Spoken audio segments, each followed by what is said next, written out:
Toto, čo je za nami, to sú vlastne pôvodné okná pôvodnej stavby, ktorá tu stále stojí, hlavná budova Technickej univerzity. A tieto okná, keď si spomínate, ich vlastne vôbec nebolo z interiéru vidieť a boli zadeklované. Niekedy vrátnica bola niekde tu, také skladiska veci.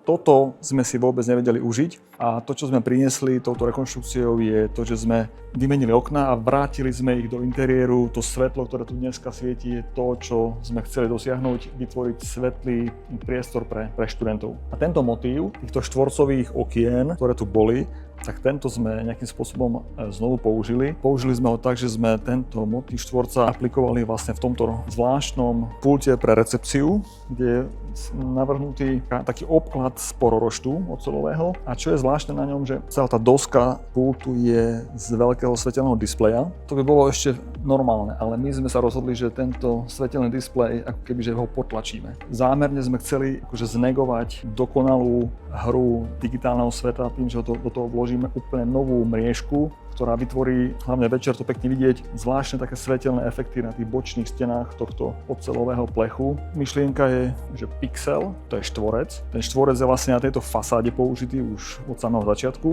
a tento veľký štvorec je vlastne zmenšený do malého pixla. Tento malý pixel je tá digitálna mriežka, ktorá je tu použitá a potom je to vlastne použitý ako koncept na celý tento vsadený kubus. Tam sú toalety, sú tam nejaké serverovne, nejaké sklady. Táto celá stena je tiež obložená, okrem toho, že veľkým displejom, kde sa stále menia nejaké vizuálne umelecké diela, by sme to mohli nazvať, je ešte pred neho presadený tento zvláštny pororošt, ktorý opäť vytvára ten pixel. Sme predsa len na pôde Technickej univerzity, takže téma pixelu, digitálneho sveta, AI je to, čo je tu vlastne doma.